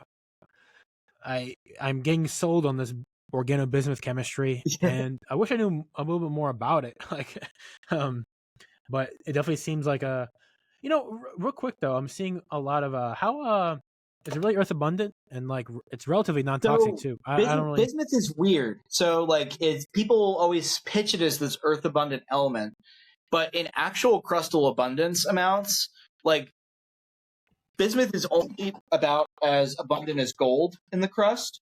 Okay. But we actually have a crap ton of it because what happened was bismuth is always found in nature with lead, and humans have been mining lead for 10,000 years at this point, and we essentially have this backlog of all of this bismuth that we mined when we were doing lead mining that we've just never used. So we have a lot of readily accessible bismuth because of lead mining, whereas gold is never really found in large amounts with other elements. It's usually like very trace amounts. Yeah. So you get very concentrated sources of bismuth, even though the absolute abundance is low. So the cost is low because of that. One, because we have a ton from lead mining, and two, because it tends to be concentrated in very specific areas. So it's not abundant, but it's readily accessible. Is what I would say. Oh, cool. And the other thing is bismuth is comparatively non-toxic. So what's kind of wild is it's surrounded by some of the most toxic elements on the periodic table: mercury, thallium, lead, arsenic, antimony. Super duper poisonous compounds, but bismuth is in Pepto-Bismol. Yeah. So every time you take a dose of Pepto-Bismol, that's like 200 mgs of bismuth right there. So yeah, it's fine. No problems with if you're using bismuth in medchem, no problem purifying that out, or taking that out. Yeah, the biggest problem is if you're using like the bismuth halides, you definitely do not want to do an aqueous basic workup, without unless you're planning to filter it, because they form like really thick emulsions, kind of like the lanthanides do. So if you treat like bismuth chloride with hydroxide, it'll form like this heavy white bismuthyl chloride that crashes out. You can filter it out, but it's kind of a pain in the butt. Gotcha. The aerols are fine though. Yeah, aerols. I worked with triphenyl bismuth. I was trying to make I was trying to make a palladium oxidative addition complex, maybe through a route using organobismuth and triphenyl bismuth. And triphenyl bismuth is really easy to work. Oh, it's awesome. Very easy. It's very awesome. Easy to work with. It's awesome. And good for transphenylation. And pretty much all the homoleptic triaryls are the same way. Like every one that I've made has been really, really easy to work with and whatnot. Yep. Usually the biggest limitation is whether you can make the Grignard or not. So, because you make them from the Grignards or the lithiums. And if you can make the Grignard reliably, you can usually make the bismuth compound. Cool. So after, your postdoc, you're looking for positions. Now you're at University of North Carolina, Wilmington. Yep. I don't know if you want to tell us about, your research there. I mean, Yeah, absolutely. Yeah. So my research at UNCW is kind of interface of main group and organic chemistry. So the group's kind of divided into two halves. So half works on kind of like organosilicon chemistry, half works on organobismuth chemistry. Okay. So the organosilicon side is very much like, how can we use silane containing organic molecules to tune sort of site selectivity for processes for like CH oxidation chemistry, or, can we get sort of novel disconnections using carbon and silicon as like a retron for other molecules of interest. What drew me to that was like kind of, we're already really good at making carbon silicon bonds from the silicone industry. Karstedt's catalyst is like one of the most efficient catalysts out there. Palladium, it's a platinum catalyst that's used in hydrosilylation. Every sort of silicone that you use on a daily basis has some amount of that platinum or similar in it because it's used in really large quantities. Paul Chiric at Princeton once referred to, he was like hydrosilylation is like shed bucket chemistry. He's like, you could run in a bucket in your shed and it would probably work. And it's true. Like, as long as you're using the platinum stuff, it's really, really freaking robust. I love Paul. He's really funny. Oh, he's a rock. He's hilarious. And then, so we're mostly interested in forming carbon-nitrogen bonds and trying to tune sort of where those carbon-nitrogen bonds form by using silicon as like a directing group or as a handle for them. Okay. Mostly using either earth-abundant transition metal strategies or metal-free strategies for the most part. And then the bismuth side is much more like, I would say, fundamental. So a lot of our bismuth aims are, what are some new ways that we can, make organobismuth compounds from things besides Grignards or besides the bismuth halides, so that it becomes easier for people to adopt them as a platform technology. Gotcha. And so it's very much like, can we access bismuth compounds that are just not possible using the Grignard pathway from other types of organometallics, either boron, zincs, etc. And then once we have those new bismuth compounds in place, can we do some new interesting like chemistry with it, either in the canonical 3,5 oxidation states, so 3 behaving kind of like a transit or surrogate for boron, 5 being your platform for electrophilic aerorations like the Barton chemistry where you can O-aerolate, and then 4 for my postdoc work with radical chemistry. So we're trying to sort of expand the library of bismuths that you can make, and also stress test the system and say, like, can we apply these sort of well-trodden transformations to new and weird systems that like are not feasible or accessible under the classic condition. Gotcha. Now, all this research though is, like I mentioned, you're at a PUI, so a lot of this is going to be done by undergrad. So how has that experience been like? I mean, it's been like awesome. Pretty complicated work, honestly. So yeah, I mean, and like, that's one of the things that like I would emphasize to listeners is that undergrads are a whole lot more capable than people give them credit for. And they are limited in terms of their abilities based on what you think is possible for them a lot of the time. So like, I mean, I basically operate with a philosophy of like, okay, I'm going to choose my problems such that like I think the chemistry will be accessible for the undergraduates, but I'm not going to shy away from teaching them the hard chemistry. So like all of my undergraduates regularly do like lithium halogen exchanges with Bewley. Like they all learn how to handle Bewley safely. They all learn how to handle like highly corrosive chemicals and strong oxidants safely.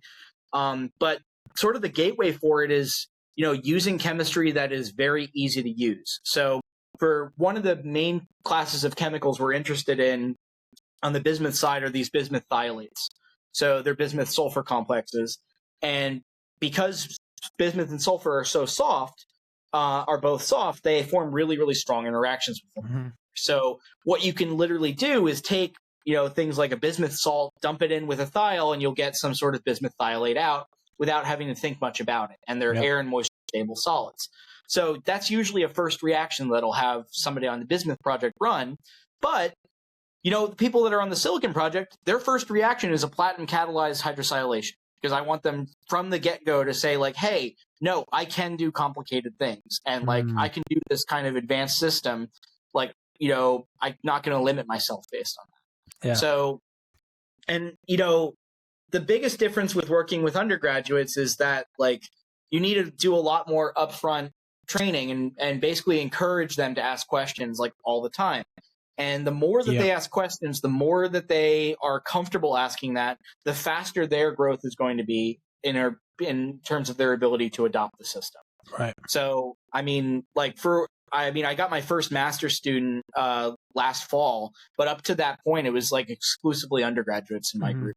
So like, and that's what I love about it is like, it lets them see that, hey, I can do these kind of like hard things that like, and I'm not restricted to say like, go make an amide or like go wash glassware for me or like go make, these simple bonds. So like I very much operate with like a forward thinking mindset of like, hey, they can do the hard thing if I give them the tools to do the hard thing. Right. Okay. So yeah, that's and maybe a little bit of advice here. So maybe someone's that's starting up a PUI or even just teaching undergraduates in general, right? I mean, so I presume you're the one kind of doing the safety protocol, but how do you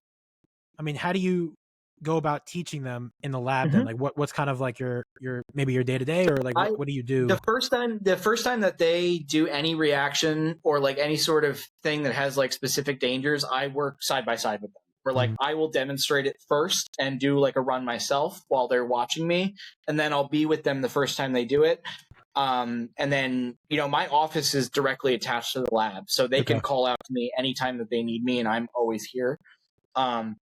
But after they've run something 2 or 3 times with me watching, then they're able to set it up themselves. And my first generation of students, like, the first 2 or 3 that I had, once I started getting more students, I was like, okay, I'm going to show Sydney, or I'm going to show a new student how to do this reaction. And then I want you to show them as well to try and build in that mentorship culture where like they feel comfortable showing each other. And then if they don't know something, they can come and ask. Right. Okay. That's good to know. But yeah, I would say that the biggest challenge compared to R1 research is problem selection, because you have to pick problems that are interesting to you while also being considerate of like, okay, is this a problem that like I can, if I'm operating on, say, a multi-student timescale for getting this done, is this likely to get scooped by somebody immediately? So like it's a different set of principles. So it's like, okay, I have to design systems that I find interesting, that I think will be interesting, but that I don't think are going to be maybe the first things that, super groups are going to reach for and try to optimize, because, that's not sort of the level of resources that I have. I can't compete with a Phil Baring. Like I know that, and that doesn't mean I can't do amazing science and I don't love the science that I'm doing here, but I have to be very cognizant of like what problems I pick. Right. So for me, that manifests in, okay, can I develop new fundamental ways of thinking about something, or like new sort of core transformations that somebody like, say, a PEP, Cornea would take and put into a catalytic system. Right. Like maybe what we can do is develop like a new stoichiometric reagent or a new stoichiometric thing that could be a component in this. But like, I also, very much grounded in reality that like PEP has a bajillion people like working on this and so much resources, and like that's not where MPI. I'm at. Yeah, right. Yeah, exactly. Scripts, scripts. But so I think that's sort of the sweet spot that I found for myself, is like, can I make something that people will find useful and that allows me to ask questions that I'm interested in? Right. And then one other thing I wanted to ask you then is, what's kind of been the most rewarding aspect of this all? Like, kind of seeing this come, like what's maybe a few things, not even the most, like. God, I think some of the one that always gets me is like the first time a student comes up with an idea, tests it, and then like their hypothesis, pans out or something like that. Like that's honestly the best. Or, with first time a student's doing like a technique on their own and like nail it. Like my master's student, Brett, freaking brilliant. Like he's from Shippensburg University in Pennsylvania, was where he did his undergraduate. Got all the ship.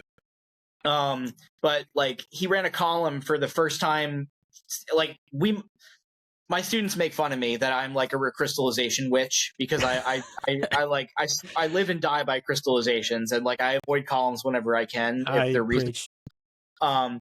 But like, so he hadn't really run one while he was here, so he hadn't run one in undergrad, and he made a compound through cross coupling with palladium, and I like the separation was tight. Like the product and the starting halide were like less than 0.05 in like every solvent system we tested. So I was like, okay, look, like you're probably not going to get clean fractions. Like just do your best, and like, we'll recolumn it if we need to. This kid comes back to me. He's like, yeah, I think this is pretty good. Like no mixed fractions for this like, super tight step separation. I was like, oh my God, who is this? I was like, this kid's a freaking stud. Yeah, right. So things like that are always super rewarding.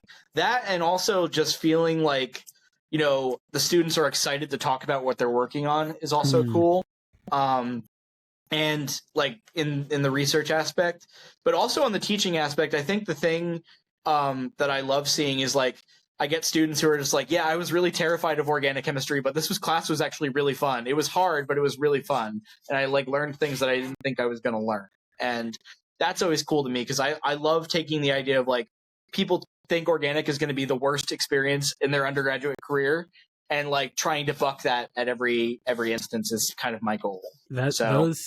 Those instances got to be, I mean, it's literally got to be like crack cocaine, like getting those little jolts, like those moments. Yeah, I mean, it's awesome. And like a lot of it is like, just being willing to have fun with the curriculum. Like all of my slide decks for lectures always start with a meme or some sort of pop culture reference.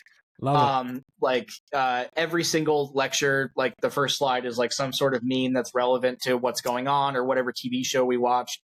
I always start the class by like asking students, handing out like slips of paper. I was like, okay, tell me your favorite thing that you've watched recently, movie wise. And then I keep like a running tally of that so that I can see like, okay, what references will people probably get and everything like that. So, but stuff like that is like, nice for being able to meet them where they're at and everything like that. Yeah, that's awesome to have. And I'm really excited to see the chemistry that comes out of your lab, Nick. Yeah, hopefully. Yeah, I mean, basically where we're at this summer is for a lot of the silicon project, we're starting to look more at we're starting to work through the scope for it. The bismuth one, we've been working on the scope for a bit, so my hope is that I'll be able to submit the first bismuth one probably in the fall, and then the silicon one keeps going as it's going right now. I think it'll probably be maybe ready to go by the spring or the next summer or something like that. We'll be on the lookout. Be on the lookout from Nick's lab. One other thing I wanted to talk to you about is, we're talking about this beforehand, but one of the things I love about you is you're unapologetically you, and this is something that you've talked about it. But as a member of the LGBT plus community, I want to kind of give a platform for a moment for this, because I'm a white straight male.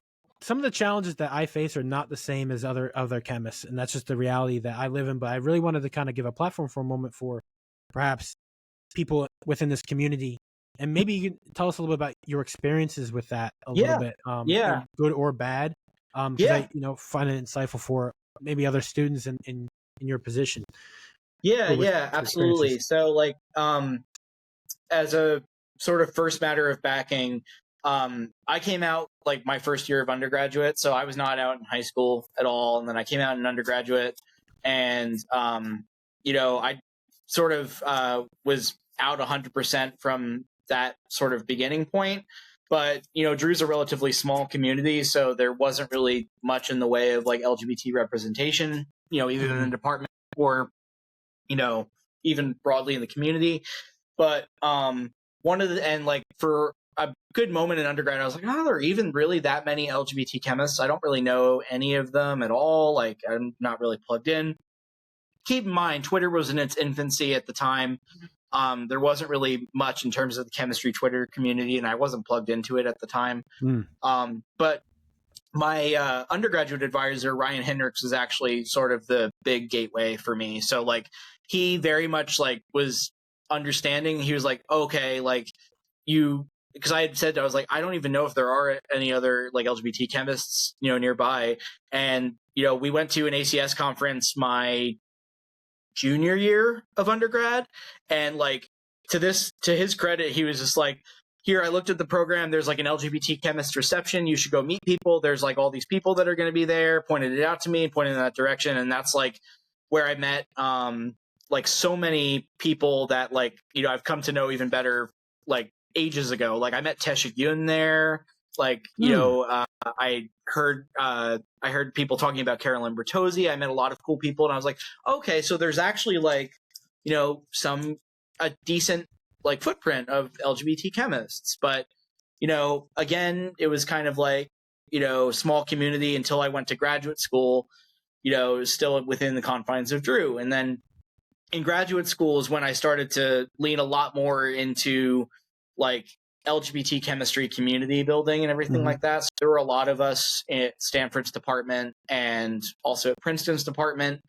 And like in undergraduate, I was super involved with like the LGBT community on campus. So I was the head of Drew's, it has a different name now, but Drew's LGBT group was called The Alliance, which I always thought was very like, cool. It sounded like something out of like Star Trek. And that was always super rewarding. And then I got involved in Grad Q, which was like Stanford's version of that as well. But, I think the thing for me is like, I have everybody's experience is kind of informed by all of their intersections of identity. So like, yes, I'm a gay man, but like, I'm also, white, cis, and from like a middle income background. So like, I have a lot of things going for me. Yeah. And, I also have institutional like pieces privilege going for me. So like, did my PhD at Stanford. That's sort of a piece. So I very much felt like part of the reason that I always really feel compelled to speak out so much is because I have so many layers of social protection that like it's a disservice to the community if I don't speak out and if I don't do what I can for everybody else. But I think the biggest thing for me is like, and it gets back to what's some of the most rewarding parts of the job is like having students from my organic class coming in and saying like, I cannot even tell you how cool it is to have like an openly gay professor, like, and especially in chemistry. Like, I mean, I've had so many, like, it's funny because the more semesters that I teach, the more and more I get like highly enriched LGBT populations in my class because they all sort of want to congregate to that. Yeah. But I think it's especially important to me in like the current political climate as well, because I mean the LGBT community in general is under a lot of stress from external political factors, but I really more than anything want to say the trans community more than anybody else is getting absolutely destroyed by like the current climate, like things like coming after people's gender affirming care, restricting access of trans people to the public life. And for me, it's like, people always love to talk about, the normative gays and everything like that. You see this all the time. Like when you see gay representation on TV, a lot of times it's like, oh, here's cute married male, a couple of two dudes with like three and a half children and a dog. It's great. Right. And I think there's a huge danger in like viewing or deciding like what is an acceptable form of gayness to the community. Yeah. And I think that was one of the real dangers that I was worried about after marriage equality was passed, is that people would become complacent and say, oh, well, we've already fixed things. And, it's come to pass in the years since that now we've had relentless legislative attacks, both in the US and more broadly across the world, against the trans community. And I think the thing that I really want to emphasize is like, if you don't feel like any trans people, that's for a reason. It's because like there are trans people around you, but they might not feel comfortable, like say engaging with you because they don't know sort of where you stand on things, or it might not be like a great environment, or like it might just be legitimately like unsafe for them to be out as trans. I mean, there are a lot of states in this country where trans people can't use bathrooms safely in public because they're constantly worried of people, saying like, oh, it's a man in the woman's restroom, and like attacking them for bullshit, for like having to use a biological need. So, I mean, it's very, very personal to me, like saying like, I never want to be the complacent one who's just like, hey, like I got mine and then like, that's fine. I'm going to just move on with life. I'm very much like, the work's not done until everybody like is able to be themselves and not get attacked for who they are. Yeah. So I think those are, that's, I completely agree. I think, everyone should allow to be themselves. And for me personally, at the end of the day, as long as you're being yourself, that's all that really matters. And, and not necessarily I'm of the opinion you shouldn't apologize for your privilege, but how are you using your privilege to help others, right? Right. I mean, so yeah, that's very much the thing is like, when people talk about privilege, it's not necessarily like, oh, you have to own up for every last thing that you did. It's like, if you are benefiting from these other axes of things in society, like you should be thinking, okay, maybe I do have these things. How can I help make things equitable for other people? And, it's like, nobody's saying that every time that you talk about kind of like white privilege, and the example gets brought up of like, oh, does like this poor white person in Appalachia have white privilege over, say, like a really rich black tech exec? And the thing is that it's not that white privilege makes like an instantly good life. It means that it's not making life harder for that reason. It's not making life harder based on their race. And I think that's a more useful framing of it, is like when we talk about privilege, what we're saying is that it means that your life is not getting harder because of this piece of your life. Yeah. So like your life is not harder because you're a cis white man. Your life is not harder because you are from a wealthy background. Your life is not harder because of X, Y, and Z. And I think that's a good way to talk about it without sort of provoking defensiveness, because I think that's one of the things that like you'd be like, oh, well, I'm not privileged and everything. And I think that's a trap that a lot of people fall into, is like, because you feel the urge to say like, oh, well, I'm not like that, or I don't have that. So I think that's kind of the way that I always try to enter the conversation and the perspective. Now, I guess one other thing I wanted to ask about that then is because we're both in the chemistry community, let's contextualize this to the chemistry community specifically, because we could talk about societal problems. Yeah. And maybe there's a tie-in, but within the chemistry community, do you feel like there's adequate resources for, even the transgender community, but also by extension, gay, lesbian, bisexual? Like, I mean, what's kind of your opinion on this? I think what I would say is I think it has gotten a lot better, and I think there are a lot more resources than there used to be, for sure. But I also think that within the community, there's not necessarily I would say a level of awareness of the broader cultural context of like attacks on LGBT life. Like, and I think I'm very much of the opinion that there's no separating the two from like the broader cultural context versus within the chemistry community. Because when you try to do that, you're essentially asking somebody to compartmentalize themselves, everything okay. like that. And I mean, the way that comes to mind for this is like, if you think about like a conference venue or something like that, if you're hosting a conference in a state that makes it illegal for trans people to use the bathroom, there's no trans chemists that are going to be able to go to that safely. Like, and that's sort of what I would say is like, you know, I think the chemistry community has done a good job of sort of broadening perspectives and trying to be more inclusive for things. But I think sometimes it focuses too much on, you know, implicit bias or implicit like bias against communities, and doesn't acknowledge the explicit ones that are still very, very like rampant in a lot of the country and a lot of the world. Within the chemistry community too, like you can even see this in the number of like out faculty too. Like there are a lot of lesbian, gay, bisexual faculty, a lot more than there used to be. But you can count the number of like out trans faculty who apply as out as trans and get hired as trans on one hand. Like there are faculty who come out after they have been hired or after they've been tenured, but there's still a very significant social barrier to that. Yeah. So I think that's one of the things that I would like to see grow more in the chemistry community is like an awareness of, you know, like, hey, you know, we're doing great science here, but our great science like isn't accessible to people if we don't sort of build in ways for them to work around or feel comfortable in these environments where, you know, the deck is stacked against them. So I feel I want to ask your opinion on this, because my personal opinion on this is that I always want people to unapologetically be themselves.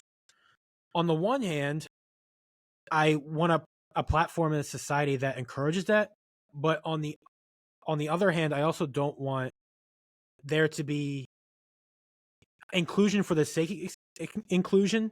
Like, if you're hiring a transgender faculty on the merits of their science, there should never be a question of the merits of the science, right? That's fundamentally what it is. But I feel like hiring a transgender faculty because they're transgender is like not conducive. That's my personal opinion on it. And what I would say to that too is that a lot of times the perception when you see, say, like a faculty of diverse background get hired is to default to they were hired because of this. Yeah. And I think that does a disservice to like trans faculty and queer faculty and black faculty that are hired, because what you're implicitly questioning is their merits, and implicitly questioning is their deservedness of this.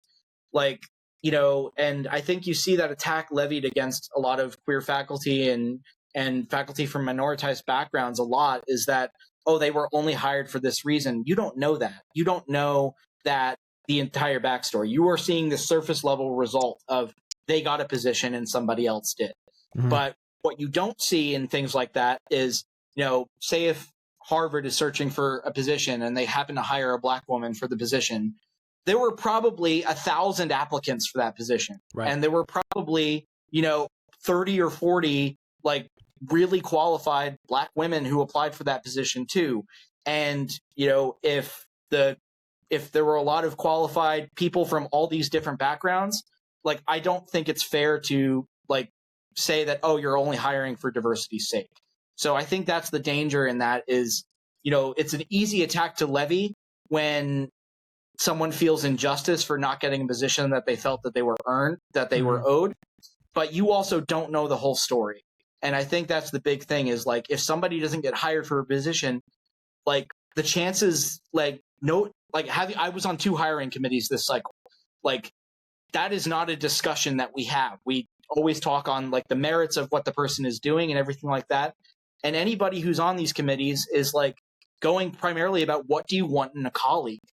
Like, it's not about like, how can we check a box? Yeah. So I fundamentally reject that framing of it in my view. Yeah. And I think that it's just a way to cheapen the accomplishments of people who don't necessarily fit the majoritarian view of things. Yeah. So I think that's my take on it. Yeah. And I think it gets from my perspective, it gets difficult too, because on the one hand, again, the fundamentally at the core, you want to hire people, or you want to have a community that is meritly the science and a great colleague, right? And however that person looks, as far as sex, race, sexuality, like that is kind of independent of that. And on the one hand, it's like you can't bring in change, or you can't bring in a more diverse group if you're not like looking for it. So like let's say you're bringing in new faculty, you're bringing in new people. On the one hand, it's like, yeah, we don't have to. We're not searching for diversity for the sake of diversity, but we're searching for the merits. But at the same time, if you're not trying to be open for diversity, then you're just going to fall back on the people. Then you're going to fall back to the homogeneity of it. So it's a very and I think there are ways to go about that and strategies to go about that where you diversify the applicant pool. So like, you know, if you're only advertising a position in sort of the very like classic places, venues for doing that, say like, you know, Journal of Higher Ed or something like that, and not doing outreach to places where you would see diverse applicants from, then your pool is not going to be diverse. And yes, you might have like a non-representative pool. But if you actually make the effort to get like a representative pool, then you don't have that problem. Yeah. And I think a lot of the times that the issues that you have with like non-diverse pools is not advertising broadly or not advertising in a targeted fashion to make sure that you're sort of covering every corner of the country. Like make sure you're not only advertising to say MIT or to Harvard. Like, are you reaching out to all the schools that you could possibly hire somebody awesome from? And that way you diversify the pool. And then once the pool is wide, that's when you can start to look at, okay, what are the merits of each of these people and how can I sort them based on that? But if you're not doing the due diligence of making sure that you have a wide pool, you're not getting a representative sample of what people's merits are. And I guess the last thing that I'll say is in my personal opinion, people that I've, you know, who I'm graduate students beside with, it seems like for most people, it's always about, you know, the person themselves, their character, and not necessarily about their physical features or their sexuality. Like those kind of things are, I don't want to say irrelevant, but like it's always fundamentally the core of the person and the merit of the person. That and in most cases, if you're just a good person, kind, generous person, you'll tend to go far. That's my personal opinion and things that I've seen anecdotally. If you have a different experience, let us know. I mean, let me know. Like, I mean, what I would say to that too is that, you know, it's people will be like, oh, you know, I value you for, you know, your person rather than your attributes, until the person does something that they disagree with. And then it becomes an easy tool for them to attack the person on, or for them to latch onto. I agree. So, you know, I guess what I would say is like, you know, it's not every like trans person's responsibility to be a nice and wonderful person to you, and their humanity should not be like impinged on whether you think they are a good person. Right. Like, I mean, it's the same thing when we talk about incarceration. Like treating a prisoner ethically has nothing to do whether the prisoner is a good person or not. It's about your own value system. Are you going to keep a consistent value system and treat them like a human being, regardless of what they've done or what their attributes are? Right. And if the answer is no, then okay, maybe your worldview and your mindset is not exactly what you thought it was. Right. And that's just something that you have to reckon with. But if you are going with the mindset that you want to be, you know, really engaging and lead with kindness, then I think you have to accept that sometimes people are just going to be assholes. That doesn't mean that they're not human. It doesn't mean that their humanity has less value or that they deserve less in terms of, you know, rights or your respect. It just means that, hey, I'm not going to be friends with this person. Yeah. But I'm still going to defend their right to be who they are. Yeah. So. Nick, I want to thank you so much for coming onto the podcast today. It was an extreme pleasure chatting with you about this. Yeah, it was a blast. Great chemistry and great, you know, and great representation too. I definitely love to hear about this, and you know, making sure chemistry is equitable at the end of the day. You know, I definitely, I personally strive for. I know here, that since this workshop, you know, we definitely try to do that, and hopefully that this culture can grow.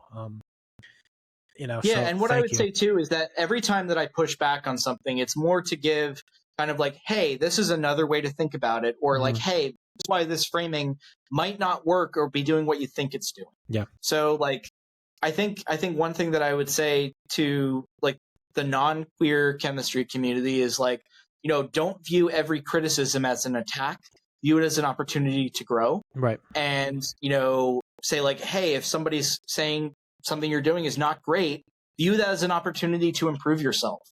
Don't view it as like, oh, they're sort of calling me, all sorts of expletives or anything like that. It's like, no, here's an opportunity for me to grow, or here's an opportunity for me to learn from somebody. Right.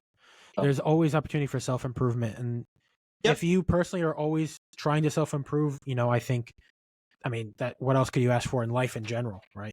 Not even just being, So, but with that, Nick, again, thank you so much. It was extremely insightful. I had a blast getting to know you. I did too. It was a lot of good. It was good fun. And if you're listening, thank you for another episode. And we'll be back on the next one. So also be on the lookout for more bismuth and Nick in general. So and we'll be sure to put in the description some neat publications, some neat papers that Nick really likes. They're really neat. Yeah. So be on the lookout for that too. But with that, we'll see you in the next one. Awesome. Have a good one, everybody.